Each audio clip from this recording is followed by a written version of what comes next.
സംസ്ഥാന സർക്കാരിനെ രൂക്ഷമായി വിമർശിച്ച് കേന്ദ്ര ധനമന്ത്രി നിർമ്മല സീതാരാമൻ കഴിഞ്ഞ ദിവസം രംഗത്ത് വന്നിരുന്നു. കേരള സർക്കാരിൻ്റെ സാമ്പത്തിക മാനേജ്മെൻറ്റ് പൂർണ്ണ പരാജയമാണ് എന്ന് തന്നെയാണ് നിർമ്മല സീതാരാമൻ്റെ വാദം. എന്തുകൊണ്ടാണ് അത്തരത്തിൽ ആരോപിക്കുന്നത്? UPA സർക്കാരിൻ്റെ കാലത്ത് 8 മന്ത്രിമാർ കേരളത്തിൽ നിന്നുണ്ടായിരുന്നിട്ടും 40,000 കോടി രൂപയുടെ വികസനം മാത്രമാണ് ഇവിടെ നടന്നത് എന്നുള്ളതാണ്.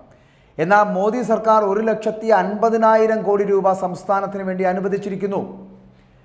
കേരളത്തിൽ നിന്ന് BJPക്ക് ഒരു MP നൽകിയാൽ, ഒരൊറ്റ MP നൽകിയാൽ മോദി കേരളത്തിൽ അത്ഭുതങ്ങൾ കൊണ്ടുവരുമെന്നാണ് നിർമ്മല സീതാരാമൻ പറഞ്ഞു വെക്കുന്നത്. കടം കൊടുക്കാൻ അല്ലെങ്കിൽ കടമെടുക്കുവാനുള്ള ഒരു പരിധിയുണ്ടല്ലോ, എന്നാൽ ആ പരിധിയും കഴിഞ്ഞ് തിരിച്ചടയ്ക്കാൻ കഴിയാത്ത ഒരു സ്ഥിതിവിശേഷത്തിലേക്ക് ഒരു രീതിയിലാണ് നിലവിൽ കേരളത്തിൻ്റെ കടമെടുപ്പ് അവസ്ഥ എന്ന് കുറ്റപ്പെടുത്തുന്നത് കേന്ദ്ര ധനമന്ത്രിയാണ്. ശമ്പളം നൽകാൻ പണമില്ലെന്നാണ് കേരളം പറഞ്ഞുകൊണ്ടിരിക്കുന്നത്. അപ്പോൾ കിട്ടുന്ന പണം എവിടെ പോകുന്നു? സംസ്ഥാനം രാജ്യത്ത് ഏറെ പിന്നിലാകുന്ന ഒരു സാഹചര്യം ഉണ്ടാകുന്നു. പണ്ട് നമുക്കറിയാം, കൊട്ടി ആഘോഷിച്ചിട്ടുള്ള കേരള മോഡൽ എന്നൊക്കെ പറഞ്ഞ് ഇവിടെ വലിയ ആഘോഷമൊക്കെ നടത്തിയിട്ടുണ്ടെന്ന് തന്നെയാണ് നിർമ്മല സീതാരാമൻ പറയുന്നത്. കേരള സർക്കാരിനെ കണക്കുകൾ നിരത്തി കടന്നാക്രമിക്കുന്ന ഒരു സമീപനമാണ് കേന്ദ്ര ധനമന്ത്രി നിർമ്മല സീതാരാമൻ മുന്നോട്ട് വയ്ക്കുന്നത്. കേരളത്തിൻ്റെ ധനകാര്യ മാനേജ്മെൻറ്റ് എന്ന് പറയപ്പെടുന്ന അൻപേ പരാജയമാണ് എന്നുള്ളതാണ്. കടമെടുപ്പ് പരിധി എന്നത് കടന്നു കഴിഞ്ഞുവെന്നും കേരളം കടമെടുക്കുന്നത് എങ്ങനെയാണ് എന്നും ധനമന്ത്രി കുറ്റപ്പെടുത്തുകയാണ്.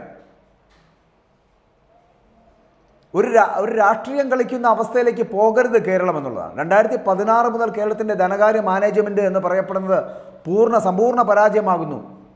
ഒരു പരിധിയുണ്ടല്ലോ കടമെടുക്കുന്നത്, പക്ഷേ അതും കടന്നിട്ടുള്ള ഒരു കടമെടുപ്പാണ് കേരളം എടുക്കുന്നത്. കേരളത്തിൻ്റെ കടമെടുപ്പ് ഒരിക്കലും അംഗീകരിക്കാൻ കഴിയാത്തതാണ് എന്നാണ്. കേരള ബജറ്റിന് പുറത്ത് വൻതോതിൽ പണം കടമെടുക്കുന്ന ഒരു സാഹചര്യം കേരളത്തിലുണ്ടാകുന്നു. എന്നാൽ തിരിച്ചടവ് എന്ന് പറയപ്പെടുന്ന ട്രഷറി പണം ഉപയോഗിച്ചാണ് നടന്നുകൊണ്ടിരിക്കുന്നത്. തിരിച്ചടവിന് പണമില്ല എന്നുള്ളതാണ് ഏറ്റവും വലിയ സംഗതി. കേരളത്തിലേക്ക് നിക്ഷേപം വരുന്നില്ല. വ്യാവസായിക ആവശ്യങ്ങൾക്കുള്ള വ്യവസായികളെ ഭീഷണിപ്പെടുത്തുന്ന ഒരു സാഹചര്യം കേരളത്തിലുണ്ടാകുന്നു. ഇതുകൊണ്ടാണ് ഇവിടെ വ്യവസായം വരാത്തത്. എന്തുകൊണ്ടാണ് അത്തരത്തിലുള്ള സ്ഥിതിവിശേഷമുണ്ടാകുക? കിറ്റക്സിൻ്റെ കമ്പനി അദ്ദേഹം തെലങ്കാനയിലേക്ക് പോയത് അതുകൊണ്ടാണ്. ഇങ്ങനെ ഇവിടെയുള്ള മുതലാളിമാർ മറ്റുള്ള സംസ്ഥാനങ്ങളിലേക്ക് പോകുന്ന സാഹചര്യം ഉണ്ടാകുന്നു. കേരളത്തിൽ ഭരിക്കുന്നവർക്ക് നാട് നന്നാവണം എന്നുള്ള ഒരു കാര്യമില്ല കേട്ടോ. പകരം സ്വന്തം ലാഭം മാത്രമാണ് ലക്ഷ്യം.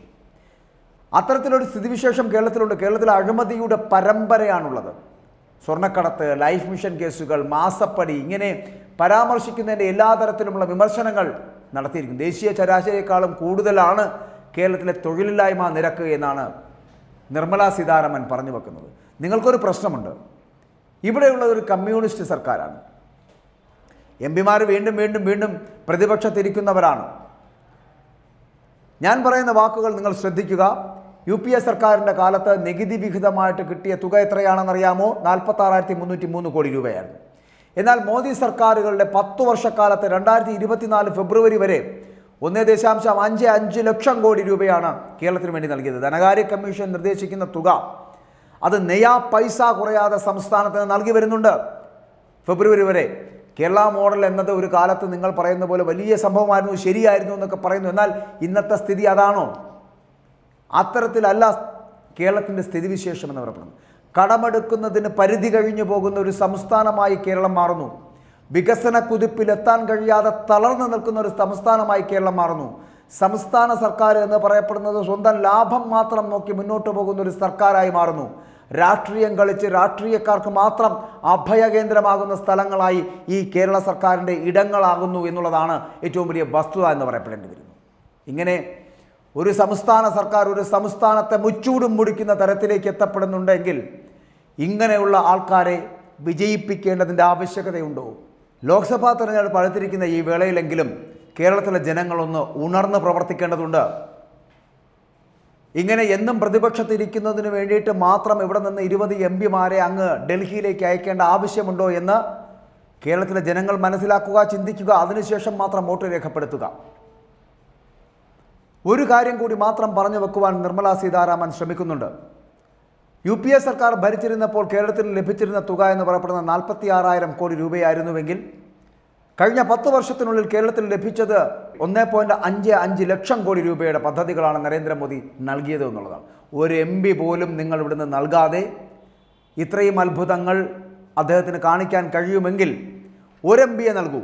കേരളത്തിൽ നിന്ന് നിങ്ങൾ ഒരു MP നൽകൂ. ആ ഒരു MP നൽകിയാൽ കേരളത്തിൽ ഇനിയും വലിയ അത്ഭുതങ്ങൾ നരേന്ദ്രമോദിക്ക് സൃഷ്ടിക്കാൻ കഴിയുമെന്നാണ് പറഞ്ഞു വെക്കുന്നത്. അതുകൊണ്ട് കേരളത്തിലെ ജനങ്ങളോടായി അവർ പറയുന്നത് ഇത്രയേ ഉള്ളൂ. കേരളത്തിൽ 2 സീറ്റുകൾ നരേന്ദ്രമോദി പറഞ്ഞിട്ടുണ്ട്. ആ 2 സീറ്റെങ്കിലും നൽകുവാൻ കേരളത്തിലെ ജനങ്ങൾ തയ്യാറാകണമെന്നുള്ള ഒരു വാക്കുമാത്രം പറയുകയാണ് നിർമ്മലാ സീതാരാമൻ.